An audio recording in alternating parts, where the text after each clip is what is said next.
మీలో ఉండాల్సినటువంటి వాక్యాన్ని ఎప్పుడైతే సైతాన్ని దొంగిలిస్తాడో మీలో వాక్యం ఉండదు. అప్పుడు శరీర సంబంధమైన మనసు ఉంటుంది. దేవునికి స్తోత్రం. వాక్యాన్ని మనం ఎలా వినాలి? చాలా శ్రద్ధగా వినాలి, జాగ్రత్తగా వినాలి, మనసు పెట్టాలి, మనసు పెట్టి వినాలి. అర్థం చేసుకోవడానికి ఎంత వీలైతే అంతగా మనం మేలు పొందుకుంటాం. హల్లెలూయా. కాబట్టి మీరు వాక్యం విషయంలో చాలా శ్రద్ధ కలిగిన వారుగా ఉండాలి, చాలా మెలకువ కలిగిన వారుగా ఉండాలి. నాగిని వచ్చింది, తన కోసం కూడా మీరు ప్రార్థన చేయండి. ఈరోజు సాయంకాలం బయలుదేరి తను బెంగళూరు తన జాబ్కి వెళ్ళిపోతుంది. తన జాబ్ విషయంలో దేవుడు ఒక ప్రమోషన్ ఇచ్చారు. ఇంకా అంచెలంచెలుగా దేవుడు తనని హెచ్చించాలని మీ అనుదిన ప్రార్థనలో జ్ఞాపకం పెట్టుకోండి. దేవునికి మహిమ కలుగునుగాక. దేవుని వాక్యంలోకి మనం వెళదాం. ఒక ప్రశ్న అడుగుతాను మిమ్మల్ని, జాగ్రత్త. తెగించడం అంటే ఏమిటి? ఎవరైనా రోడ్డు మీద ఒక అమ్మాయిని చూసినప్పుడు తెగించేసిందిరా అంటారు కదా, మామూలుగా చాలా మంది అంటూ ఉంటారు. అదేంటండి అలా అనేసారంటే, తల్లిదండ్రులు అంటే భయం లేదు, అక్కడ పడితే అక్కడ కనిపిస్తుంది, ఇంట్లో ఎవరన్నా చెప్తారు అన్న భయం కూడా లేదు, ఆ పార్కులో కనిపిస్తుంది, ఆ ఎగ్జిబిషన్లో కనిపిస్తుంది, ఎక్కడ పడితే అక్కడ కనిపిస్తూ ఉంటుంది, తెగించేసింది. ఇంకా ఏమ్మా ఇక్కడ ఉన్నవేటమ్మా అంటే సమాధానం చాలా విచిత్రంగా చెప్తాడు, సమాధానం చాలా విచిత్రంగా చెప్తాడు, తెగించింది. ఇంకా అమ్మాయికి అబ్బాయికి ఏమీ చెప్పలేము అంటారు. తెగించడం అంటే, ఇంకా చెప్పాలి అంటే, తెగించడం అంటే అవతల వీళ్ళ మీద ఎంతో నమ్మకం పెట్టుకున్న వాళ్ళతో బంధాన్ని తెంపేసుకొని ఇంకొకరితో తిరిగే దానిని ఏమంటారంటే, తిరిగే పరిస్థితిని ఏమంటారంటే తెగించారు అంటారు. దేవునికి స్తోత్రం. చూడండి, ఎవరిన కుర్రోడు బ్రాందీ షాప్ దగ్గర కనిపించాడు అనుకో, రే మీ అబ్బాయి అక్కడ కనిపించాడురా అని అంటే, ఆడు తెగించేసాడండి, ఏం చెప్పలేకపోతున్నామండి ఆడు అంటారు కదా.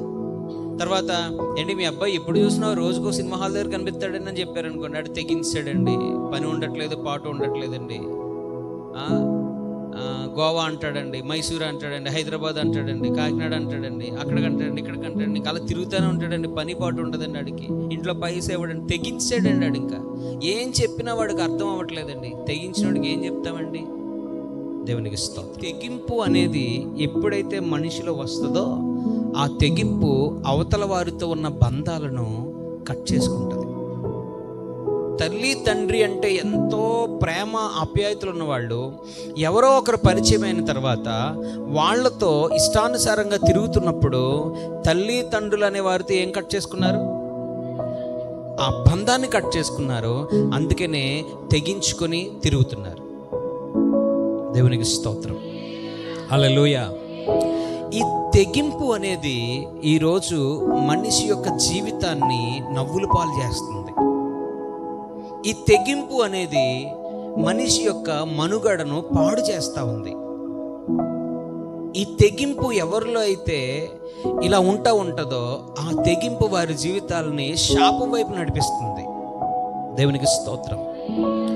ఈరోజు అవసరమైన దాని కొరకు తెగింపు ఉండట్లేదు, అనవసరమైన దాని కొరకు తెగింపు ఉంటుంది. శరీర సంబంధమైనటువంటి అవసరాలు తీర్చుకోవడం కోసం తెగింపు ఉంటుంది తప్ప జీవితాన్ని నిలబెట్టుకోవడం కోసం, జీవితాన్ని ఒక ఉన్నతమైన ఆశీర్వాదం వైపు నడిపించుకోవడం కోసం తెగింపు ఉండట్లేదు. ఎందుకయ్యా తాగుతున్నావు, ఎందుకయ్యా అలా తిరుగుతున్నావు, పాడైపోతావు కదా, నీ భవిష్యత్తు ఏంటి రేపు అని అడిగితే నేను కష్టపడేది నేను నా ఇష్టం అంటున్నారు. స్తోత్రం. కుర్రోడ్నండి, ఇప్పుడు తిరగకపోతే ఎప్పుడు తిరుగుతానని అంటున్నారు పిల్లలు. హల్లెలూయా. ఈరోజు అలా ఉంది, అంటే అంతలా తెగించేస్తున్నారు. కానీ ఈ తెగింపు భవిష్యత్తులో వాళ్ళ మనుగడ ఎలా ఉంటుందనేది ఈరోజు అర్థం చేసుకుంటలేదు. దేవునికి మహిమ కలుగునుగాక. అయితే లోక సంబంధమైన విషయాల కొరకు తెగింపు కలిగి ఉన్నప్పుడు దానికి సంబంధించిన పర్యవసానం మనం ఖచ్చితంగా పొందాల్సి వస్తుంది. కానీ దైవ సంబంధమైన తెగింపు కొరకు మనం కలిగి ఉన్నట్లయితే దానికి సంబంధించినటువంటి రక్షణ, ఆశీర్వాదం మన సొంతం అవుతుంది. స్తోత్రం. హల్లెలూయా. చిన్న దగ్గర నుంచి రాత్రి పడుకునే వరకు మనం ఏ విషయాల కొరకు ఎక్కువగా తెగిస్తున్నాం? అసలు దేనికోసం మనము తెంచుకోవలసిన వాటిని తెంచుకుంటున్నాం? ఈ ప్రశ్న చాలా మందిలో ఉండదు. రోజు మనుగడ ఉదయం లేచిన నుంచి రాత్రి పడుకునే వరకు చేయాల్సిన పనులన్నీ కామన్గా జరిగిపోతున్నాయి కదా అని అనుకుంటూ ఉంటాం, కానీ వాటి వెనకాల తెగకూడనివి ఎన్నో తెగుతున్నాయి. దేవునికి స్తోత్రం. ఇది చాలా ప్రమాదం. ఈరోజు ఆ విషయం కోసం మనం ఒకసారి పరిశీలించి దేవుని వాక్యంలో నుంచి మనల్ని మనం ఒకసారి చూసుకోవడానికి ప్రయత్నం చేద్దాం. దేవునికి స్తోత్రం. చాలా మంది బైబిల్లో భక్తులు వారు తెగించిన వాళ్ళు ఉన్నారు. తెగించడం అంటే మిగతా వాటి కోసం లెక్క చేయకపోవడం. స్తోత్రం. ఆమేన్. నా మాట అర్థమవుతుందండి? తెగించడం అంటే వెనక ఏదిందో దాని గురించి అసలు ఆలోచించకుండా, లెక్క చేయకుండా ముందుకు అడుగు వేయడం. ఆరోగ్యం పాడవుతుందా అని ఏ ఆలోచన ఉండదు, తెగించి ముందుకు అడిగారు. చూడండి, చాలామంది అందుకనే ఏమైనా బెట్టింగ్లో కానీ లేకపోతే గేమ్స్లో కానీ రకరకాలుగా డబ్బులు పాడు చేసుకుని అప్పులు పాలైపోయినప్పుడు ఇంకా వాళ్ళు వెనకాల ఉన్న వాళ్ళందరినీ మర్చిపోతారు. వాళ్ళతో సంబంధాన్ని కట్ చేసుకొని ఏం తీసుకుంటారు? పాయిజన్ తీసుకుని వాళ్ళు ఏమైపోవాలనుకుంటారంటే చచ్చిపోవాలనుకుంటారు. తెగింపు వచ్చేసింది వాళ్ళకి. ఈ జీవితం మీద ఆశ పోయింది, వెనకాలన్న వాళ్ళు ఏమవుతారనే ఆలోచన పోయింది. వాళ్ళకి వీళ్ళకున్న బంధాన్ని తెంచేసుకొని ఇక ఏమనుకుంటారంటే చచ్చిపోవాలి అనుకుంటారు. దేవునికి స్తోత్రం. కానీ ఉండాల్సిన విషయాల్లో తెగింపు ఉండట్లేదు, ఉండకూడని విషయాల్లో తెగింపు ఉంటుంది మనుషులకి. ఆ సైతాను కుట్రలో పడి చాలామంది వాళ్ళ జీవితాల్ని ఎలా చేసుకుంటున్నారంటే భ్రష్టత్వంలోకి, శాపములోకి నడిపించుకునేటువంటి ప్రమాదం ఉంది. అందుకే ఈరోజు పరిశుద్ధాత్మ దేవుడు ఈ మధ్యాహ్నం మనతో మాట్లాడడానికి ఇష్టపడుతున్నారు. దేవునికి స్తోత్రం. ఆయన మనతో మాట్లాడుతూ ఉండగా మనకు అర్థమవును గాక, మన హృదయాల్లో ఆ మాటలు స్థిరపరచబడును గాక. ఇందాక చెప్పానుగా, మీ చేతిలో ఏం పడుతుంది? వాక్యం పడుతుంది. ఈ వాక్యాన్ని ఎవడు పట్టించుకోవాలనుకుంటాడు? వాడికి మీరేం చేయకూడదు? దొరకనివ్వకూడదు. దేవునికి స్తోత్రం. మీ వాక్యం ఎట్టి పరిస్థితుల్లో కూడా వారికి దొరకకూడదు. కానీ దేవుని దగ్గర నుంచి వస్తున్న వాక్యం మాత్రం మీ గుండెల్లో స్థిరంగా నాటబడాలి. దేవునికి మహిమ కలుగునగాక. చూడండి, సమూయేలు మొదటి గ్రంథం 19వ అధ్యాయం 5వ వాక్యం. అతడు ప్రాణమునకు తెగించి ఆ ఫిలిష్తీయుని చంపగా యెహోవా ఇశ్రాయేలీయులకందరికీ గొప్ప రక్షణ కలుగజేసెను. ఇప్పుడు ఇశ్రాయేలీల మీదకి ఫిలిష్తీయులు దండెత్తొచ్చారు, యుద్ధానికి వచ్చారు. ఒక లోయలో ఈ ఫిలిష్తీయులు అందరూ కూడా సిద్ధపడి ఇశ్రాయేలీలకు సవాల్ విసురుతున్నారు. ఇప్పుడు ఈ ఫిలిష్తీయుల్లో ఒక వ్యక్తి ఏమన్నాడంటే, మేమెవ్వరు, మా వాళ్ళు ఎవ్వరు రారు, నేను ఒక్కడిని వస్తాను, నన్ను ఒక్కడిని జయిస్తే చాలు, మీరందరూ కూడా మా ఫిలిష్తీయుల్ని విజయం పొందుకున్నట్టే అని ప్రకటన చేశాడు. ఈ ప్రకటన చేసినప్పుడు వెంటనే అనుకున్నారు, ఓకే, ఒక్కడితో జయించడం అంటే మనలో యుద్ధశూరులు ఉన్నారు, చాలా మంది గొప్ప బలమైన వాళ్ళు ఉన్నారు, ఎంతలే అనుకున్నారు. కానీ ప్రకటన చేసిన తర్వాత వచ్చిన వాడు చూస్తే వాళ్ళు కళ్ళు బైర్లు గమ్మాయి. అతను చూసేసరికి వాళ్ళకి భయం వేసింది. పురాతన కాలంలో నెఫీలీయులు ఉండేవారని చెప్పేవారు కదా, అలాంటి వారిని వీరు చూశారట. అంత ఎత్తున్నాడు, అంత బలంగా ఉన్నాడు. అతని ఈటెను మోయడానికే కొంతమంది మోసుకొని వచ్చి అతని చేతికి ఇచ్చారట. దేవునికి స్తోత్రం. అంత బరువైన బలమైన ఈట కలిగిన వాడు, చాలా బలాఢ్యుడు. అలాంటి వాడు వచ్చి ఎదురు నిలవబడి అంటున్నాడట, ఏమనంటే, నన్ను గనుక జయిస్తే మేము మీ దగ్గర ఓడిపోయినట్లుగా మేము మీకు లొంగిపోతాము అని చెప్పాడు. ఇప్పుడు రాజు అయినటువంటి సౌలు ప్రకటన కూడా సిద్ధపడలేదు. అందరికీ భయం వేసి అందరూ భయంతో ఉన్నారు. అప్పుడు ఒక ప్రకటన చేస్తున్నాడు, రాజ్యములో సగం భాగాన్ని నా కుమార్తెని ఇచ్చి వివాహం చేస్తానని ప్రకటన చేశాడు. అలాగైనా ఎవరైనా వస్తారేమో. హల్లెలూయా. డబ్బు ఇప్పుడు కాకపోతే రేపైనా, బతుకుంటే బలుసాకైనా తిని బతకచ్చు, చావు ఎందుకురా బాబు అని చెప్పి ఏం చేశారట, ఎవరు కూడా ముందుకు వెళ్ళలేదట. చచ్చిపోవడానికి ఎవరు ఇష్టపడలేదు. డబ్బు ముఖ్యం కాదు, ఏం ముఖ్యం? ప్రాణం ముఖ్యం. ఈరోజు చాలా మంది స్టేటస్లు పెడుతున్నారు, డబ్బు ఉంటే చాలు ఏదన్నా చేయొచ్చు అని. దేవునికి స్తోత్రం. ₹1,00,00,000 నువ్వు చచ్చిపోతే ఇంకేం ఉపయోగం ఏముంది? నిజమా కాదా? ₹1,00,00,000 సంపాదించాం, రాత్రి చచ్చిపోయాం. ₹1,00,00,000 ఏమైనా బతికిస్తుందా మనల్ని? డబ్బు ముఖ్యం కాదు, మన ప్రాణం ముఖ్యం. ఆ ప్రాణాన్ని నిలబెట్టే దేవుడు ముఖ్యం. దేవునికి మహిమ కలుగును గాక. ఇప్పుడు ఇలా ప్రకటన చేస్తే అందరూ బతుకుంటే బలుసాగన్నా తినొచ్చరా బాబు, ఎందుకు వచ్చింది ఆడితో ఫైట్, ఇష్టపడట్లేదు. చాలా ప్రకటనలు చేశాడు. వాడేమో రోజుకు వస్తున్నాడట, రే వచ్చి అంటున్నాడు, రే ఎవరు లేరా చేతగాని వాళ్ళారా, కౌరులు చెప్పారు కదరా, అంతన్నారు ఇంతన్నారు కదరా, మా దేవుడు కాపాడుతాడన్నారు కదరా, ఏంట్రా అని వాడు రోజుకు వచ్చి వీళ్ళని హేళన చేస్తున్నాడు. గొలియాత్ అనేవాడు హేళన చేసి రకరకాలుగా మాట్లాడి ఎవరు రాకపోయేసరికి వెళ్ళిపోతున్నాడట. మొత్తానికి ఎవరూ కూడా ప్రాణానికి తెగించలేకపోయారు. ఇంక అందరికి అర్థమైపోయింది, ఫిలిస్తీన్లకి మనము దొరికిపోయాము, మనం బానిసలుగా వారికి బతకాల్సిందే, వాళ్ళు చేస్తున్న సవాల్ దగ్గర మనం ఓడిపోతున్నాము అనే ఒక ఆలోచన అందరికీ వస్తున్నటువంటి ఆ సమయంలో అప్పుడు ఒక బాలుడు లేకపోతే యవనస్తుడు అయినటువంటి దావీదు తన ప్రాణమునకు తెగించి, దేవునికి స్తోత్రం, డబ్బు కోసం కాదు, యువరాణిని పెళ్లి చేసుకోవడం కోసం కాదు, స్తోత్రం, ఇశ్రాయేలీల్ని యెహోవా దేవుణ్ణి దూషించాడు అనే ఒకే ఒక్క కారణంతో ఏటిలోకి వెళ్ళి 5 రాళ్ళను ఏరుకొని అతనితో యుద్ధం చేయడానికి దిగి వచ్చాడట. దేవునికి స్తోత్రం. దేనికి తెగించి? ప్రాణమునకు తెగించి దావీదు బయలుదేరి వచ్చినప్పుడు ఆ దావీదు ద్వారా దేవుడు ఇశ్రాయేలులకి రక్షణ కలుగజేశాడు. మనం తెగించాల్సింది మన కుటుంబం దేవుని రక్షణలో ఉండడానికి తెగించాలి. మన కుటుంబం అంతా దేవునిలో ఎదగడానికి తెగించాలి. తెగించి నిర్ణయాలు తీసుకోవాలి.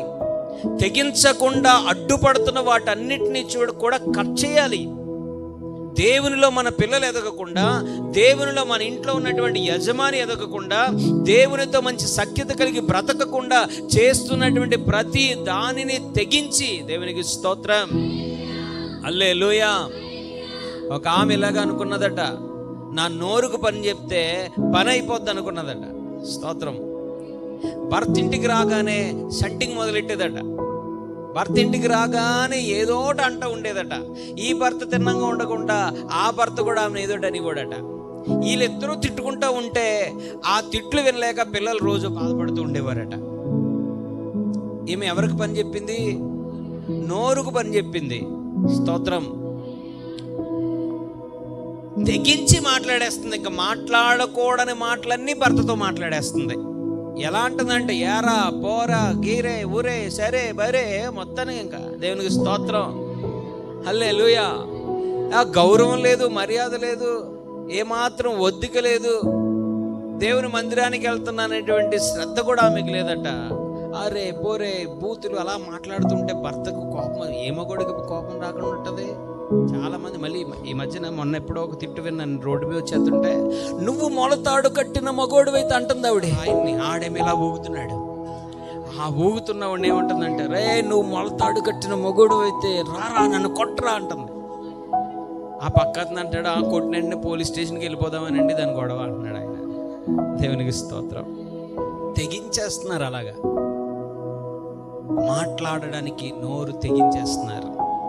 ఆమె అలా నోరు తెగించేసి ఇష్టానుసారంగా మాట్లాడుతుందంటే, ఇప్పుడు అంతలా మాట్లాడుతుంటే భార్యకి భర్తకి ఏమొస్తుంది? విడిపోతారు ఇద్దరు. ఆ విషయమేమకి ఆలోచన లేదు. పిల్లల మనసులు ఏమవుతాయి, పిల్లల మాటలు వింటే ఏమవుతారు, పిల్లలు ఎలా తయారవుతారు అనే ఆలోచన కూడా ఆమెకు లేదు. పిల్లలిద్దరూ ఇంకా రోజు మా అమ్మ నాన్న ఇంటికి వచ్చి, మా నాన్న ఇంటికి వచ్చినంటే మా అమ్మ స్టార్ట్ చేస్తుంది, మా నాన్న స్టార్ట్ చేస్తాడరా బాబు అని చెప్పేసి వీళ్ళకి అలవాటు అయిపోయిందంట. స్తోత్రం. అన్నదట ఆవిడ, నేను ఇంట్లో పోతానన్నదట. అదేంటమ్మా నువ్వే కదా మాట్లాడుతున్నావు, నువ్వే కదా అని రెచ్చగొడుతున్నావు, నువ్వు వెళ్ళిపోతానంటవేటమ్మా అంటే, నేను రెచ్చగొడితే మాత్రం ఆయన రెచ్చిపోవాలా? ఏదో మాట అనేస్తాను ఆడదాన్ని గబుక్కున నువ్వు ఓర్చుకోవాలి. మామగారు అన్నాడట, అమ్మా పేపర్లో ఒక మందు చూశాను, ఆ మందు గనక తెచ్చుకుంటే మనం మీ ఆయన మారిపోతాడమ్మా, నువ్వు మారక్కర్లద్దు అన్నాడట. ఎవరు మారక్కర్లద్దు? ఎవరు మారిపోతాడు? మీ ఆయన మారిపోతాడమ్మా అని అనగానే, అవునా మావయ్య ఆ మందు ఎక్కడ ఏంటి మావయ్య అని అడిగితే మొత్తానికి చెప్పాడట. ఆర్డర్ చేసి తెప్పించాడట. మందు వస్తుందట. ఇదిగో అమ్మ కోడల పిల్ల మందు వచ్చింది అంటే ఏం చేయాలి మావయ్య అంటే, ఏం లేదమ్మా ఆ మందు నోట్లో వేసుకొని ఒక 4 గంటల సేపు ఉంచుకోవాలి అన్నది. అవునా మావయ్య పట్టేస్తాను అయితే ఆయనకంటే, కాదమ్మా నువ్వే వేసుకోవాలన్నాడు. దేవునికి వేసుకుంటే ఆయనకి స్వస్థత వస్తుందమ్మా, ఈ మందు ప్రత్యేకత అదే అన్నాడట. దేవునికి స్తోత్రం. ఇప్పుడు ఈవిడ ఏం చేసిందంట, మందు వేసుకుందంట. ఉదయం లేచిన వెంటనే 6 గంటలకి నోట్లో మందు వేసేసుకుంది. ఎన్ని గంటల వరకు తీయకూడదు అంటే 6 గంటలకు మందు వేసుకుంటే 10 గంటల వరకు నోట్లోంచి బయటకు ఉయ్యకూడదు. దేవునికి స్తోత్రం. ఇప్పుడు నోట్లో మందు వేసుకుంది. ఆయన లేచాడు, ఆయన దగ్గరికి వెళ్ళిందంట. వెళ్ళి ఎన్ని టీ అని ఇలా చేయి లేపుతుందంట. ఏంటి అంటే అంటుందంట. దేవునికి స్తోత్రం. ఏమనేది ఇప్పటి వరకు? తెల్లారింది లేవా, దున్నపోతులో పడుకున్నా, లేచి టీ దాకా వెళ్ళు పనికి అనేది. ఇప్పుడేమంటుంది? అంటుంది. ఈయన మొత్తానికి లేచాడట. ఏంటి మావిడేనా అనుకున్నాడట. మావిడేనా అనుకుని మొత్తానికి టీ తీసుకొని తాగాడట. తాగిన తర్వాత అంటుందంట,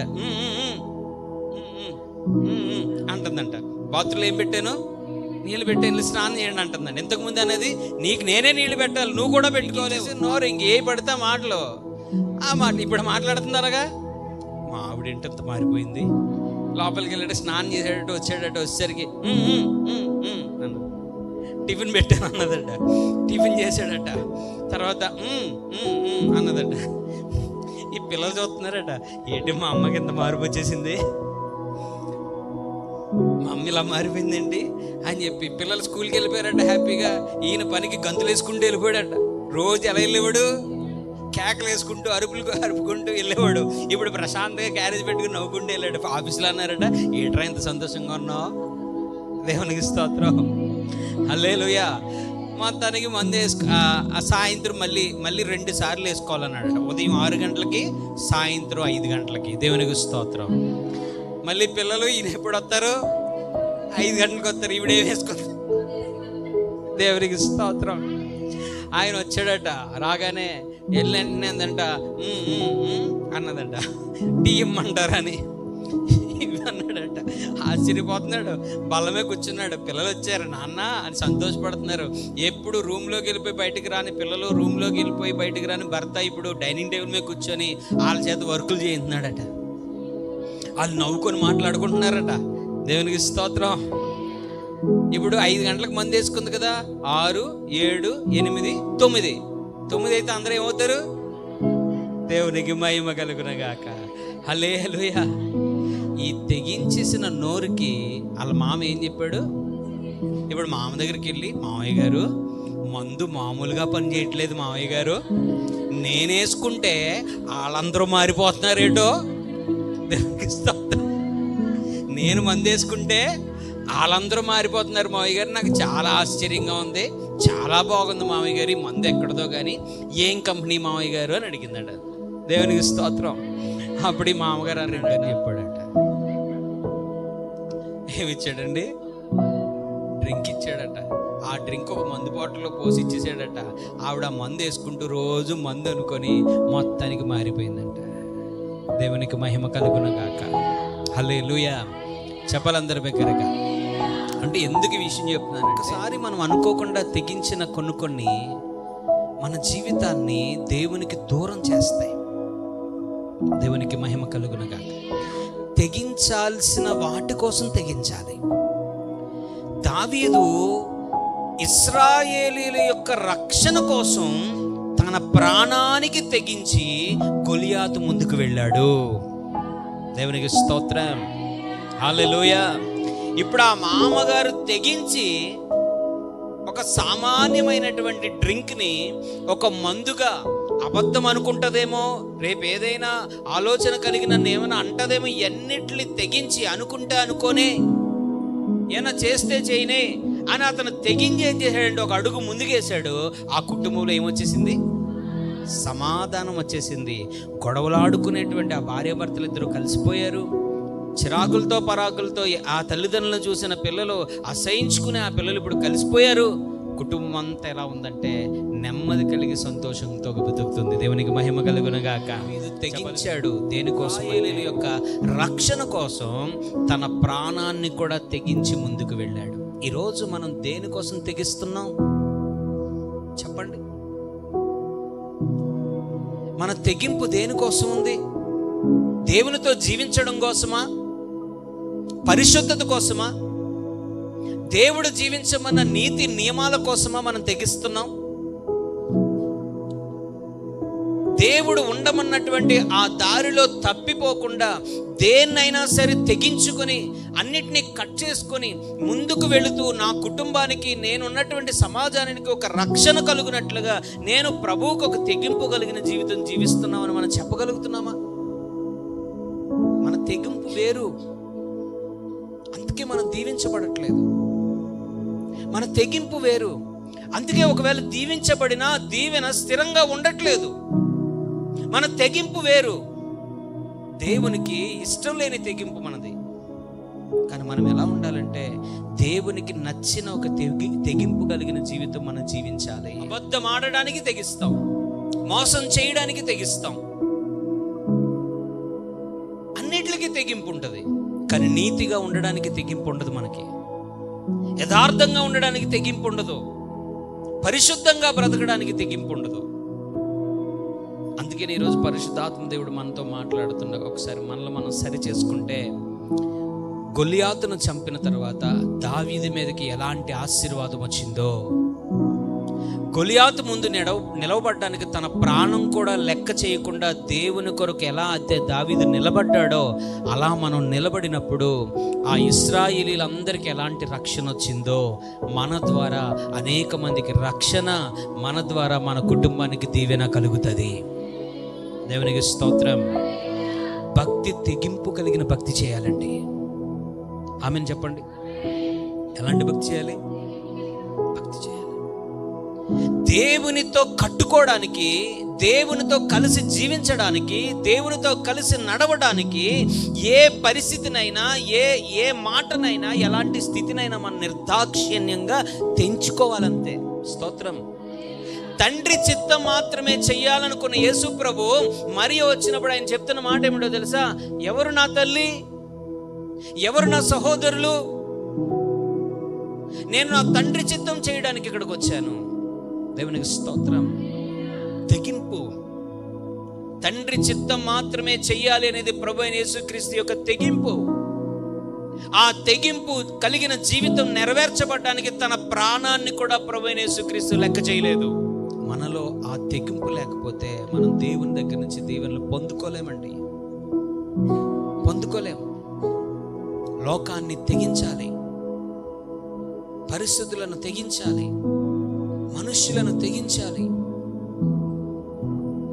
దేవునికి ఆటంకంగా, దేవునికి నీకు ఉన్న బంధాన్ని విడగొట్టేదిగా ఏదున్నా సరే, ఏ మనిషి ఉన్నా సరే, వాటన్నిటిని మనం ఏం చేయాలో తెలుసండి? తెగించుకోవాలి. ఎందుకంటే ఈ లోకంలో ఉండే మనుషులు, ఈ లోకంలో ఉండే పరిస్థితులన్నీ అశాశ్వతమైనవి, కొంతకాలం మాత్రమే ఉంటాయి. కానీ మనతో శాశ్వతంగా ఉండేది, మనకు శాశ్వతమైన జీవం ఇచ్చేది దేవుడు మాత్రమే. శాశ్వతమైన ఆశీర్వాదాన్ని ఇచ్చేది కూడా దేవుడు మాత్రమే. దేవునికి స్తోత్రం. తెగించాలండి. ప్రార్థన చేయడానికి తెగించాలి. దేవునితో ఆరాధనలో గడపడానికి సమయాన్ని తెగించుకొని రావాలి. దేవునికి స్తోత్రం. అనారోగ్యంగా ఉన్న కొంతమంది వారిని తెగించుకొని సమయానికే దేవుని మందిరానికి పోతూ ఉంటారు. ఈ చివరి సమయంలో దేవునికి ఇవ్వాల్సినంత సమయం ఇచ్చేయాలి. అది మా కుటుంబాలకు దీవెన. దేవునికి స్తోత్రం. ఆ తెగింపు కలిగిన భక్తి ఎప్పుడైతే మనం చేస్తామో మన వెనకున్న వారందరూ దీవించబడతారండి. ఒక్క దావీదు తెగించి తన ప్రాణమును తెగించి నిలబడినప్పుడు అతడు ఇశ్రాయేలీలందరూ రక్షింపబడడానికి ఒక కారకుడిగా నిలబడ్డాడు. అంతే మాత్రమా? రాజ్యములో సగభాగము రాజు కుమార్తెను వివాహం చేసుకునేటువంటి ఒక స్థితిని దావీదుకి దేవుడు అనుగ్రహించాడు. దేవునికి స్తోత్రం. మన జీవితంలో మనం చాలా తెగించలేమండి. అందుకనే మనం వెనకబడిపోతున్నాం. మన అలవాట్లను తెగించలేము. మనకున్న అనేక వాటిని తెగించలేకుండా వాటితోనే కొనసాగుతూ ఉన్నాం. అవి దేవునికి ఇష్టం లేవు. దేవుడు కాదు, తెగించని మన సరిలేని జీవితం. గోడలన్నీ కూలిపోయాయి, గుమ్మాలన్నీ తగలబెట్టేశారు. అక్కడున్న యూదులందరూ చాలా బాధలు పడుతున్నారు. ఈ విషయం రాజు దగ్గర పాత్రను అందించేటువంటి నెహెమ్యాకు తెలిసింది. ఈ నెహెమ్యాకు తెలిసినప్పుడు నెహెమ్యా ఏం చేశాడంటే ప్రార్థన చేశాడట ప్రభు దగ్గరికి వెళ్ళి. ప్రార్థన చేసిన తర్వాత ఇప్పుడు వెళ్ళిపోవడానికి లేదు. గోడలు కట్టాలన్నా, గుమ్మాలు సరి చేయాలన్నా చాలా సంపద కావాలి, మనుషుల సహాయం కావాలి. ఇవన్నీ ఇవ్వగలిగేది దేవుడే. అందుకే దేవుని దగ్గరికి ముందు వెళ్ళాడు. దేవునికి స్తోత్రం. ఒకసారి వెనక్కి వెళ్తాను నేను. గొలియాతు చనిపోవాలన్నా, నీ ముందున్న ఆ సమస్య తొలగిపోవాలన్నా, నీ ముందున్న ప్రతి ద్వారము తెరవబడాలన్నా నువ్వు తెగించి నిర్ణయం తీసుకోవాల్సిన నిర్ణయాలు తీసుకోవాలి. దేవునికి స్తోత్రం. నీ ముందు ద్వారాలు తెరవబడి గొలియాతు మరణించి నీకు విడుదల రావాలి అంటే నువ్వు తెగించి నిర్ణయం తీసుకోనంతసేపు నువ్వు అలా బాధలు పడుతూనే ఉంటావు. ఒక్కసారి తెగించి మీరు నిర్ణయం తీసుకొని చూడండి, దేవుని యొక్క అద్భుతాన్ని మీరు చూడగలుగుతారు. దేవునికి స్తోత్రం. ఇప్పుడు నెహెమ్యా గురించి మనం చూసినట్లయితే, నెహెమ్యాకి ఇప్పుడు ఇవన్నీ పడిపోయాయని తెలిసినప్పుడు నెహెమ్యాకి కలిగి చాలా బాధ కలిగిందంట.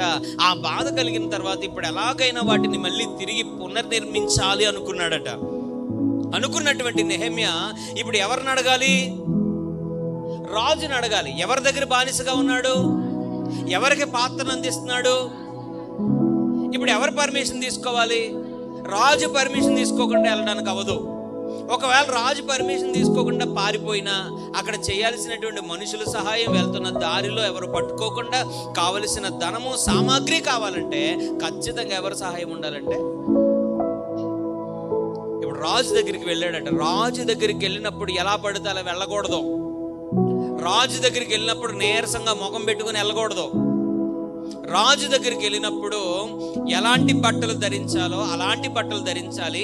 లోపల ఎంత బాధ ఉన్నా పైకి రాజు దగ్గరికి వెళ్ళినప్పుడు నవ్వుతూ వెళ్ళాలి. వినాలందరూ. దేవునికి స్తోత్రం. సంతోషంగా వెళ్ళి చాలా మర్యాదగా ఆ పాత్రను రాజుకి అందించాలి. అందించినప్పుడు ఆ రాజు సంతోషించాలి. ఏమాత్రం రాజుకి కోపం వచ్చినా వెంటనే అతను చంపేమంటాడు, ఉద్యోగులను తీసేస్తాడు. నెహెమ్యా భయపడి ధైర్యము తెచ్చుకొని, అంటే తన ప్రాణాన్ని తెగించి, తర్వాత ఏం జరుగుతుందో అన్నిటినీ కూడా తెగించి దేవునికి అప్పగించి రాజు దగ్గరికి పాత్ర పట్టుకుని వెళ్ళాడట. దేవునికి స్తోత్రం. ఇప్పుడు రాజు అడుగుతున్నాడట, నెహెమ్యా ఎందుకు నీ ముఖం అలా పెట్టుకున్నావు? ఈ లోపల ఏమీ నీకు అనారోగ్యం లేదు, ఏదో మనోవేదన ఉంది, అందుకే నువ్వు ముఖం అలా పెట్టుకున్నావు అన్నాడట. దేవునికి స్తోత్రం. అప్పుడు నెహెమ్యా చెప్తున్నాడట, నా దేశం, నా మందిరం, నా ప్రజలు ఇలా ఉన్నారు, ఇది పరిస్థితి అని బాధపడుతూ ఉంటే అప్పుడు రాజు చెప్పాడట, ఇప్పుడు నీకు ఎప్పుడు వస్తావు, ఏమేం కావాలి? దేవునికి స్తోత్రం. ఇవన్నీ అడిగితే రాజుకి నెహెమ్యా అన్ని చెప్పాడంటే సామాగ్రి కావాలి, వెళ్తున్న దారిలో అరణ్యంలో ఉన్న అధికారులకి మీరు ఆర్డర్ ఇస్తే నేను అవన్నీ పట్టుకుని వెళ్తాను. అక్కడికి వెళ్ళిన తర్వాత అక్కడ గవర్నర్లు ఎవరు అడ్డు చెప్పకుండా కాగితం రాసి ఇవ్వండి, అక్కడ కొంతమంది పనివారిని నాకు ఇవ్వండి, ఇలా అన్ని పని ముగించుకున్న తర్వాత మళ్ళీ నేను ఈ సమయానికి వస్తాను అన్నీ చెప్పాడట. రాజు అన్నిటికి ఓకే అని సంతకం పెట్టేశాడట. దేవునికి మహిమ కలుగును గాక. అన్నిటికి ఓకే అని సంతకం పెట్టేశాడట. ఇప్పుడు నెహెమ్యా బయలుదేరి వెళ్ళాడు. అరణ్యంలో తనకు కావలసినటువంటి సామాగ్రిని, సంపదని, పనివారిని అన్నిటిని ఇచ్చారట. అరణ్యంలో ఏ ఒక్కరూ కూడా అతన్ని ఆపలేదట. తను వెళ్ళాలనుకున్న ప్రాంతానికి అన్నిటినీ పట్టుకుని వెళ్ళిపోయాడట. దేవునికి మహిమ కలుగును గాక. ఇవన్నీ ఎందుకు జరిగాయి? ఉన్నారా? తెగించి రాజుతో మాట్లాడినందుకు. దేవునికి స్తోత్రం. మీలో చాలా మంది దేవుని దగ్గర తెగించి ఉన్నది ఉన్నట్టుగా మాట్లాడాలి. ఆమేన్. నా పరిస్థితి ఇది, నేను ఈ పాపంలో ఉన్నాను, నేను ఈ పరిస్థితుల్లో ఉన్నాను, నేను అనుకోకుండా చేసేసాను, నేను అనుకోకుండా ఇలా ఉన్నాను అని తెగించి ధైర్యం చేసుకుని ప్రభువుతో మనం ఉన్నది ఉన్నట్టుగా మాట్లాడితే రాజు నెహెమ్యాకి ఎలా అయితే సమాధానం ఇచ్చాడో అలా మన ప్రభువైన యేసుక్రీస్తు మనకు సమాధానం ఇస్తారు. ప్రార్థన చేసినప్పుడు కూడా వారిని వారు ప్రభు దగ్గర ఒప్పుకోరు. నేను ఎలా ఉన్నాను దేవుడికి తెలియదా, దేవుడికి తెలుసు కదా, మళ్ళీ నేను చెప్పడం ఎందుకు అంటారు చాలామంది. అది కాదు. దేవుని దగ్గర మనం ఎలాగున్నామో మన నోటితో మన మనసు ద్వారా ఒప్పుకున్నప్పుడు మనలో ఒక పశ్చాత్తాపం వచ్చి దాని నుంచి మనం బయటపడతాము. దేవునికి స్తోత్రం. నోటితో ఒప్పుకోవడం కాదు దేవుడికి కావలసింది, హృదయంలో దాని నుంచి మనం బయటపడడం కావాలి దేవుడికి. స్తోత్రం. ఇప్పుడు నెహమ్య తనకున్నదంతా దేవుని దగ్గర చెప్పినప్పుడు, అంటే రాజు దగ్గర చెప్పినప్పుడు, రాజు తన జీవితాన్ని ఒక ఆశీర్వాదకరంగా నడిపించాడు. దేవునికి మహిమ కలుగును గాక. హల్లెలూయా. అంటే నేనేం చెప్తున్నానంటే, నెహమ్య ఎలా అయితే తెగించి దేవుని రాజుతో మాట్లాడాడో మనం కూడా తెగించి ప్రభుతో ప్రతిరోజు మాట్లాడాలి. ఆమేన్. ఏం మాట్లాడాడు? మందిరం కోసం మాట్లాడాడు, పడిపోయిన వాటి కోసం మాట్లాడాడు, కావలసిన వాటి కోసం మాట్లాడాడు. దానికి ముందు దేవుణ్ణి పొగిడాడు. దానికి ముందు ఏమంటాడో తెలుసా? నేను పాపిని. అక్కడున్న ప్రజలందరూ కూడా మేము పాపం చేశాం. స్తోత్రం. పాపిని. మా ప్రజలందరూ ఏం చేశారు? పాపం చేశారు. అందుకే ఈరోజు ఈ పరిస్థితిని తెచ్చుకున్నారు. ఏంటి, ఎప్పుడైనా మన పిల్లల కోసం, నా పిల్లలు ఇలా తప్పు చేశారు ప్రభా, నా పిల్లలు ఇలా మాట్లాడారు ప్రభా, నా పిల్లలు నీతో ఇలా ఉంటున్నారు ప్రభా అని ఎప్పుడైనా మీరు నోరు తెరిచి మీ దేవుని దగ్గర మీ దేవుని పాదాలు పట్టుకొని మీరు ఎప్పుడన్నా ప్రార్థన చేశారా? చెప్పండి. నా పిల్లలకి ఇది కావాలి నాయనా, ఆ బట్టలు కావాలి నాయనా, ఆ నగలు కావాలి నాయనా, ఆ షూ కావాలి నాయనా, హల్లెలూయా, ఆ బైక్ కావాలి నాయన, ఆ కారు కావాలి నాయన, అలాంటి ఇల్లు కావాలి నాయన, అలాంటి పెళ్లి కొడుకు కావాలి నాయన, ఎర్రగా ఉండాలి నాయన, పొడవుగా ఉండాలి నాయన, ముక్కు సూదుగా ఉండాలి నాయన, స్తోత్రం, డబ్బు ఉండాలి నాయన, మంచి ఉద్యోగం ఉండాలి నాయన. ఏండి, కోరుకోకుండా ఎవరు ఉండరు, మీరు బుర్రలో ఊపిన. దేవునికి స్తోత్రం. హల్లెలూయా, హల్లెలూయా. ఏంటి, అందమైన కోడలు కావాలని మీరు అడగరా? నేను అడగద్దు అంటలేదు. దానికి ముందుగా మన పిల్లల గురించి ప్రభు దగ్గర మనము యథార్థంగా ఒప్పుకోవాలి. మనం ఎప్పుడైతే ఒప్పుకుంటామో ఆ పాపాలన్నీ దేవుడు తుడిచివేసి వారిని మన్నిస్తాడు, క్షమిస్తాడు, మళ్ళీ ఆశీర్వదిస్తాడు. దేవునికి స్తోత్రం.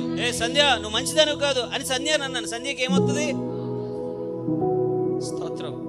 కానీ ఈ సంధ్య కోసం నేను దేవుని దగ్గర చెప్తే దేవుడు తనను క్షమిస్తాడు, తనకు మారు మనసు వస్తుంది. దేవునికి స్తోత్రం. దేవుని దగ్గర మన పిల్లల కోసం మనం పశ్చాత్తాపపడి ప్రార్థన చేయాలి. దేవునికి స్తోత్రం. హల్లెలూయా. ఇంకా ఏం చేయాలి తెలుసండి? నా పాపములు, నా దోషములు, నా అతిక్రమములు నా పిల్లల మీదకి రాకూడదు అని చెయ్యాలి. ఈరోజు చాలా మంది ప్రార్థన చేయడానికి వెనకాడేస్తున్నారు. ప్రార్థన చేయట్లేదు, చాలా మంది తెగించట్లేదు. నేను ఈ రోజు నుంచి నేను ప్రభు కోసం ఒక సమయాన్ని ఏర్పాటు చేసుకొని నా పిల్లల కోసం, నా కుటుంబం కోసం ఒక ఆత్మీయమైన స్థితిలో నా కుటుంబం అంతా ఎదగాలని నేను కన్నీరు కార్చి ప్రభు దగ్గర ప్రార్థన చేస్తాను, తెగిస్తాను అని నిలబడేవారు ఈరోజు కుటుంబంలో కరువైపోయారు, లేరు. ప్రార్థనా బలిపీఠాలు కుటుంబాల్లో పడగొట్టబడ్డాయి.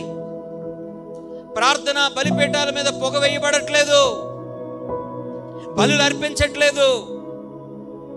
దేవుని దగ్గర క్షమాపణ అడిగే తల్లిదండ్రులు కరువైపోయారు. ఇది దేవుని ఆవేదన. దేవునికి స్తోత్రం. వారి పిల్లల కోసం ప్రభు పాదాలు పట్టుకొని అడిగే తల్లిదండ్రులు ఈరోజు కరువైపోయారు. చదివియ్యా, బంగారం ఇయ్యా అని అడిగేవారు అయ్యారు. కానీ నీకు ఇష్టలుగా మరి ఏం సంపాదించకపోయినా పర్వాలేదయ్యా, వాళ్ళకి సరైన ఉద్యోగాలు నీ ఇష్టం ప్రభువా, వాళ్ళకి సరైన పెళ్లి కొడుకు నువ్వే ఇస్తావు నాయన, పెళ్లి కూతురు సరైన నువ్వే ఇస్తావు నాయన. కానీ నీ దృష్టికి వారు అంగీకారంగా ఉండాలయ్యా, నీ మనస్సులో వారు ఉండాలయ్యా, నీ కృపలో వారు ఎప్పుడు ఉండాలయ్యా అని ప్రార్థించే తల్లిదండ్రులు ఈరోజు పిల్లలకు కరువైపోయారండి, కరువైపోయారండి. ప్రియమైన సంగమా, నీ పిల్లల కోసం నువ్వు ప్రార్థించాలి, తెగించాలి, తెగించాలి, తెగించాలి. తెగించి నీ పిల్లలను కూర్చోబెట్టి రండి ప్రార్థన చేసుకుందాం, ఇది ప్రార్థనా సమయం అని చెప్పాలి. నువ్వు ఎంత భక్తురాలువైనా, ఎంత భక్తుడివైనా నీకెంత ప్రార్థన ఉన్నా నీ కుటుంబం అంతా కలిసి రోజుకి ఒక్క పావు గంట సేపు అయినా కుటుంబ ఆరాధన నీ ఇంటిలో జరగాలి. కుటుంబ ఆరాధన ఉదయమో, మధ్యాహ్నమో, సాయంత్రమో, రాత్రో, ఏదో ఒక సమయం ఎప్పుడు కుదిరితే అప్పుడు కుటుంబం అంతా కలిసి మీ ఇంటిలో మీరు ప్రభువుని ప్రార్థించేవారిగా మారాలి. తెగించాలి, మీరు తెగించాలి, అన్నిటిని పక్కన పెట్టాలి, తెగించాలి, అన్నిటిని పక్కన పెట్టాలి, దేవునికి సమయం ఇవ్వాలి. దేవునికి స్తోత్రం. ఇంకా ఇలా చెప్పుకుంటూ ఉంటే చాలా మంది ఉన్నారు. ఆదికాండంలో చూడండి, అబ్రహాము తెగించి నా ప్రభువుతో నేను మాట్లాడతాను అంటాడు. దేవునికి స్తోత్రం. ప్రభువుతో మరొకసారి తెగించి మాట్లాడడానికి నేను పూనుకొనుచున్నాను. తెగించి మాట్లాడుతున్నాడట. దేవునికి స్తోత్రం. అందుకనే లోతు కుటుంబం అంతా రక్షింపబడింది. దేవునికి మహిమ కలుగును గాక. మీరు కొన్ని నిర్ణయాలు తెగించి నిర్ణయాలు తీసుకుంటే మీ జీవితాల్లో గొప్ప ఆశీర్వాదం మీరు చూడబోతున్నారు. తెగించి మీరు నిర్ణయాలు తీసుకుంటే మీ కుటుంబాల్లో దేవుని చే దీవించబడే గొప్ప దీవెనలు మీరు చూడబోతున్నారు. రోమపత్రిక 16వ అధ్యాయం 4వ వాక్యం చూడండి. వారు నా ప్రాణము కొరకు తమ ప్రాణములను ఇచ్చుటకైనను తెగించిరి. హల్లెలూయా. పౌలు గారి ప్రాణము కొరకు తమ ప్రాణములు ఇచ్చుటకైనను తెగించిరి. ఎందుకంటే పరిశుద్ధ గ్రంథంలో రాయబడి ఉంది, మీరందరూ సహోదరులు, మీరు ఒకరి కొరకు ఒకరు మీ ప్రాణములు అర్పించడానికి సిద్ధపడాలి. ఉన్నారా? స్తోత్రం. ఒకరి కొరకు ఒకరు. ఒక వీడియో చూశాను. ఆ వీడియోలో ఒక అబ్బాయి ఒక అమ్మాయి చెరువులో ఉన్నారు, మునిగిపోయి చచ్చిపోయారు. అందులో ఆ చచ్చిపోయిన వాళ్ళు ఎలా చచ్చిపోయారంటే, కింద అబ్బాయి ఉన్నాడు, పైన అమ్మాయి ఉంది, చున్నీ కట్టేసి ఉంది, ఇద్దరు కలిపి దూకేశారు. చచ్చిపోయిన తర్వాత చున్నీ తీస్తే వాళ్ళిద్దరిని విడిపించడం ఎవరి వల్ల అవ్వట్లేదు. ఇలా పట్టుకొని మునిగిపోయారేమో, ఆ బిగుసుకుపోయి ఒకరి నుంచి ఒకరు విడదీయడానికి ఎవరి వల్ల కావట్లేదు. ఇప్పుడు ఒకరి కోసం ఒకరు ఏం చేశారండి? అందరినీ తెగించి వారు ఒకరి కోసం ఒకరు చచ్చిపోయారు. ఎందుకు ఈ విషయం చెప్తున్నానంటే, సంఘం ఒకరి కొరకు ఒకరు తెగించి ప్రాణాలు అర్పించడానికి కూడా సిద్ధం ఉండే అంత ప్రేమ కలిగిన సంఘంగా సంఘం మార్చబడాలి. దేవునికి స్తోత్రం. అది అపోస్తులు పౌలు గారు చెప్పినటువంటి ఒక శ్రేష్టమైన మాట. ఎందుకు ఈ మాట చెప్పారంటే, తన పిల్లల కోసం ఆయన తన ప్రాణాన్ని అర్పించి తన ప్రాణాన్ని త్యాగం చేయడానికి కూడా లెక్క చేయకుండా తెగించి తన ప్రాణాన్ని, తన రక్తాన్ని, తన జీవితాన్ని మన కొరకు ధారపోసాడు. కాబట్టి మనము కూడా ఒకరికొకరు అలాగూ ఉండాలి అని చెప్పాడు. దేవునికి స్తోత్రం. ఇప్పుడు అపోస్తులైన పౌలు గారు కూడా అలా జీవిస్తున్న సమయాల్లో, ఆయన్ని పట్టుకొని చంపేయాలి అని చూస్తున్న సమయాల్లో చూడండి, అకుల ప్రిస్కిల్లా, దేవునికి స్తోత్రం, ఆ 3వ వాక్యంలో ఉండే, క్రీస్తు యేసునందు నా జత పనివారైన ప్రిస్కిల్లాకును అకులకును నా వందనాలు చెప్పండి. ఎందుకు వందనాలు చెప్పాలంటే, వారు నా ప్రాణము కొరకు తమ ప్రాణములను ఇచ్చుటకైనను తెగించిరి. హల్లెలూయా. ఇందుకే వాళ్ళ ఇంట్లో చర్చ జరిగేదట, ఆరాధన జరిగేదట. ఆరాధన జరుగుతున్న సమయాల్లో పౌలు గారు వచ్చి ప్రసంగం చేసేవారట. ఆ ప్రసంగం చేస్తున్న పౌలు గారిని ఎలాగైనా పట్టుకొని చంపేయాలి అనుకున్నప్పుడు ఈ అకులా ప్రిస్కిల్లా ఏం చేశారంటే, ఆ పౌలు గారిని పంపించేసి, ముందు కావాలితే మమ్మల్ని చంపండి, ఆయన మాత్రం ఏం చేయడానికి వీల్లేదని నిలబడిపోయారట. దేవునికి స్తోత్రం. ఎందుకు ఈ మాట చెప్తున్నాను తెలుసా? దైవజనుడి కోసం అకులా ప్రిస్కిల్లా నిలబడిపోయినందుకు ఆ దైవజనుడు మర్చిపోకుండా ఈ గ్రంథం చివరిలో వారి కొరకు రాయిస్తున్నాడు. ఇది జరిగింది అపోస్తలుల కార్యాలు 18వ అధ్యాయంలో ఉంటది. ఈ కొరింథీయులకు రాసిన పత్రికలో మళ్ళీ ఒకసారి జ్ఞాపకం చేసుకుంటున్నాడు. ఆ రోజు వారి ప్రాణాన్ని కూడా లెక్క చేయకుండా నా ప్రాణం కాపాడడానికి వారు మరణించడానికి సిద్ధపడ్డారు. ఎందుకు ఈ విషయాన్ని గుర్తు చేస్తున్నానంటే, ఈ గ్రంథములో ఈ చివరి ఎలా రాయబడిందో అలాగ తెగించి దేవుని కొరకు నిలవబడ్డానికి ఎవరైతే నిర్ణయాలు తీసుకుంటారో వాళ్ళ కొరకు జీవ గ్రంథంలో పేర్లు వ్రాయబడతాయి. ఈ కొరకు జీవ గ్రంథంలో పేరు వ్రాయించగలిగేది ఇదే. స్తోత్రం. నా పిల్లలిద్దరూ నా పేరుని జీవ గ్రంథంలో రాయించలేరు. రాయించగలరా? నాకున్న ఆస్తి జీవ గ్రంథంలో నా పేరు రాయించగలదా? తెగించి నేను తీసుకునే నిర్ణయాలు నా జీవితాన్ని అక్కడున్న జీవ గ్రంథంలో రాయబడేలా చేస్తాయి. ప్రియమైన సంగమా, తెగించి నిర్ణయాలు తీసుకోలేకపోయాడు దేవుని కొరకు. తెగించి నిర్ణయం తీసుకున్నాడు పాపం కొరకు. సంసోను ఏమయ్యాడు? ఒక భయంకరమైనటువంటి జీవితం జీవించాడు. దేవుని కొరకు నిలబడకుండా డబ్బు కొరకు తెగించి నిర్ణయం తీసుకున్నాడు బిలాము. గాడిద చేత బుద్ధి చెప్పించుకున్నాడు. సర్పం వచ్చి మోసం చేస్తున్నప్పుడు అవ్వ ఏమాత్రం తెగించి సైతానా పో అని సైతాన్ని గద్దించలేకపోయింది. ఈ పండు చాలా బాగుంటుంది తిను అన్నప్పుడు తెగించి నిర్ణయం తీసుకోలేకపోయింది. అందుకే అవ్వ ఆదాముల రోజు ఏదేను తోటలో నుంచి బయటికి వెలివేయబడ్డారు. దేవునికి స్తోత్రం. తెగించి నిర్ణయం తీసుకోలేకపోయాడు సౌలు. ప్రజలందరూ అన్నారట, ఈ బలమైన పశువులు దేవునికి బలిస్తే చాలా మంచిది కదా. సలహా, దేవుని సలహా పక్కన పెట్టి మనుషులు చెప్పిన సలహా పుచ్చుకున్నాడు. స్తోత్రం. తెగించేశాడు. దేవుడి నిర్ణయాన్ని పక్కన పెట్టడానికి తెగించేశాడు. అందుకనే సౌలు తన రాజరికాన్ని పోగొట్టుకుని భయంకరమైన చావు చావాల్సి వచ్చింది. దేవునికి స్తోత్రం. సౌలు సింహాసనాన్ని పోగొట్టుకున్నాడు. సంసోను దేవుని చిత్తాన్ని పోగొట్టుకున్నాడు. ఇశ్రాయేలీలు తెగించి దేవుని కొరకు నిలబడలేని ప్రతి క్షణాల్లో వాళ్ళు ఎన్నో బాధలు పడ్డారు. ఈరోజు ప్రియమైన సంగమా, ఒక్కసారి గమనించండి, ఒక్కసారి అర్థం చేసుకోండి. తెగించి మీరు నిర్ణయాలు తీసుకోవాలి. తెగించడం అంటే అంత ఈజీ కాదు. తెగించడం అంటే అర్థం ఏంటంటే ఆయా విషయాల్లో మనం మరణించడం, ఆ మనుషులు నిర్దాక్షిణ్యంగా మనం వదులుకోవడం, ఆ బంధాలను, అనుబంధాలను, ఆ ఆప్యాయతలను, ఆ ఇష్టాలను అన్నిటినీ కూడా మనం ఏం చేయాలి? ఈరోజు మనం ఒక సరైన నిర్ణయం, తెగించి నిర్ణయం తీసుకుంటే చివరి మాట చూడండి, 22వ వాక్యం చూడండి, 23వ అధ్యాయం. ఆయన మాటను జాగ్రత్తగా విని నేను చెప్పినది యావత్తూ చేసిన ఎడలా. ఎవరి మాట? దేవుని మాటను జాగ్రత్తగా విని నేను చెప్పినది యావత్తూ చేసిన ఎడల నేను నీ శత్రువులకు శత్రువును, నీ విరోధులకు విరోధునయ్యుందును. దేవునికి స్తోత్రం. హల్లెలూయా. నీకెవరైతే విరోధులు ఉన్నారో, నీకెవరైతే శత్రువులు ఉన్నారో వారికి నేను శత్రువునవుతాను. దేవుడు శత్రువు అయితే ఎలా ఉంటుందండి పరిస్థితి? స్తోత్రం. అది చాలా భయంకరమైనది. శత్రువు అవుతాడట ఆయన. ఎవరికి? మన శత్రువులకి, మన విరోధులకి ఆయన కూడా శత్రువు అవుతాడు. ఎప్పుడు? ఆయన చెప్పినది జాగ్రత్తగా వింటూ ఆయన మాట బట్టి మనం బ్రతికితే. తర్వాత చూడండి 23. ఎట్లనగా నా దూత నీకు ముందుగా వెళ్ళుచు అమోరీయులు, హిత్తీలు, పెరిజీలు, కనానీయులు, హివ్వీలు, యోబీసీలు అను వారున్న చోటుకు నిన్ను రప్పించును, నేను వారిని సంహరించెదను. దేవునికి స్తోత్రం. అంటే నీ శత్రువుల గవిని నీకు అప్పగిస్తాను. హల్లెలూయా.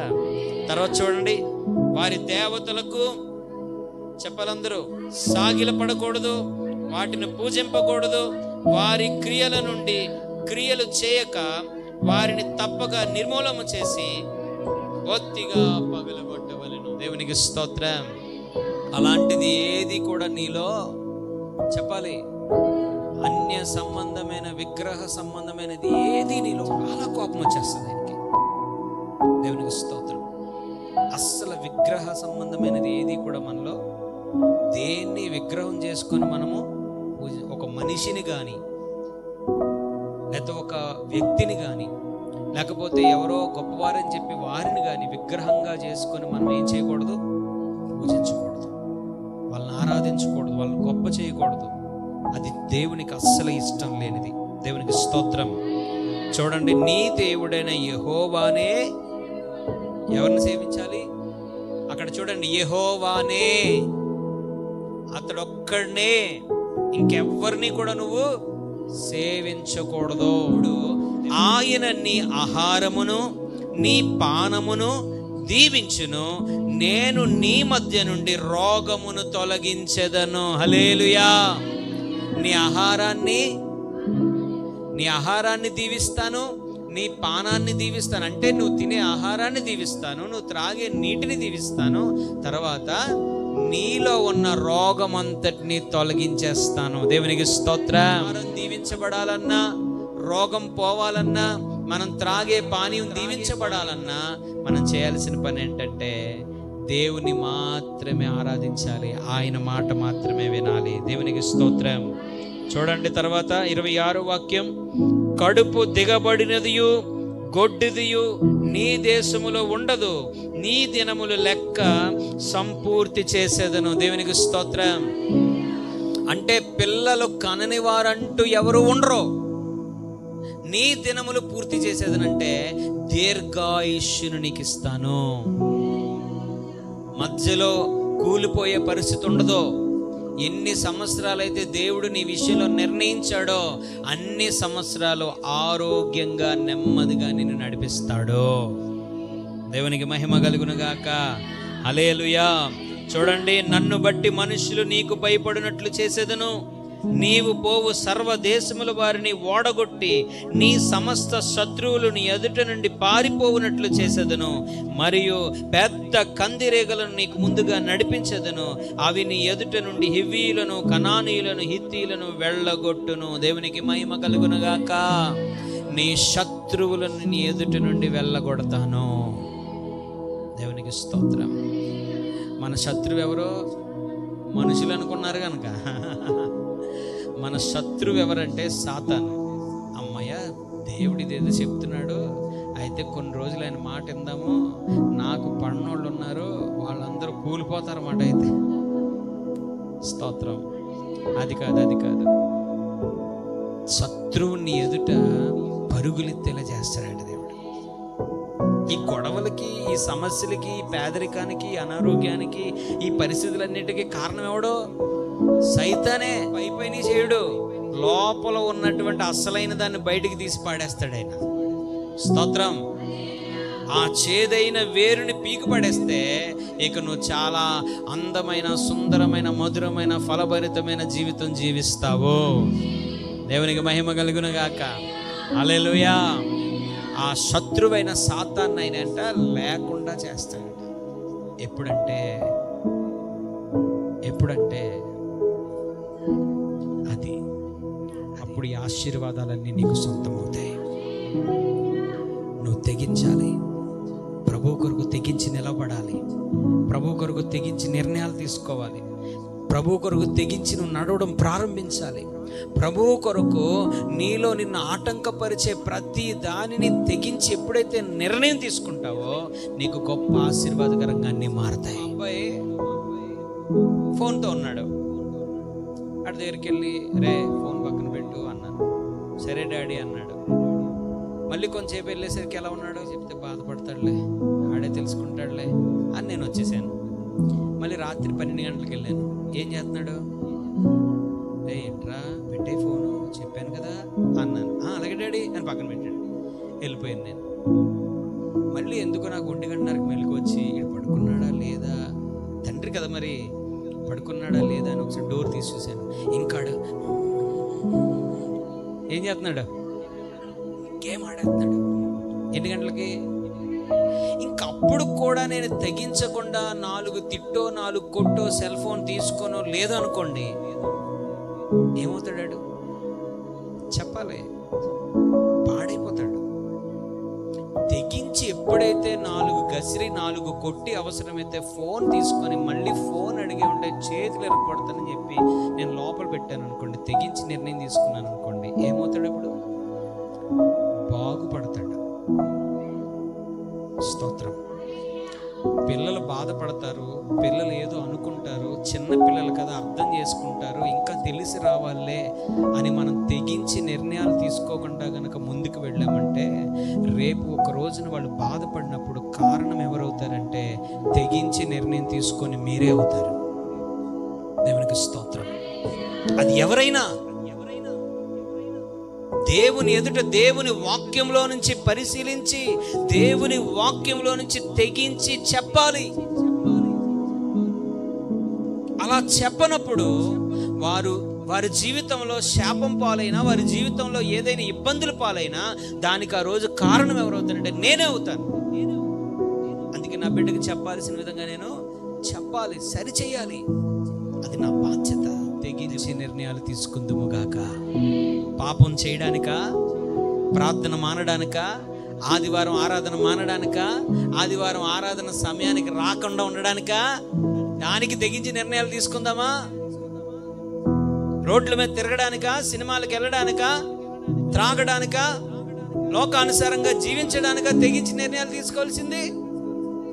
దేవునితో కలిసి బ్రతకడానికి, దేవునితో కలిసి నడవడానికి, దేవుని చిత్తాన్ని చేయడానికి, దేవునితో బ్రతకడానికి ఎప్పుడైతే మనం తెగించి నిర్ణయం తీసుకుంటామో అప్పుడు ఎవరు ఎక్కించలేనంత ఉన్నతమైన శిఖరాలకు మనల్ని ఎక్కిస్తాడు. చేతగాని వాడు రా, మాట్లాడడం రాదురా, పని చేయడం రాదురా అన్నవాడిని చూసి ఒకరోజు అందరూ చెప్తారు, ఇంత ప్రయోజకుడు అవుతాడని మేము అనుకోలేదు.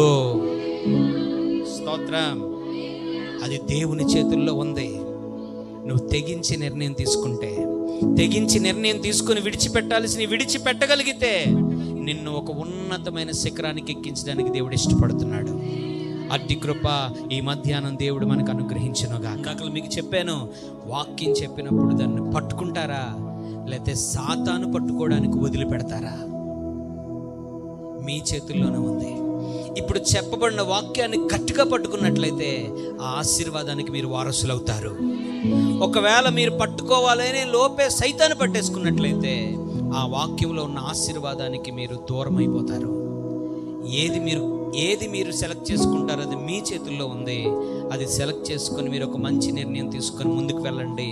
దేవుడు అద్భుతంగా దీవించబోతున్నాడు. అట్టి కృప ఈ మధ్యాహ్నం దేవుడు మనకు అనుగ్రహించును గాక.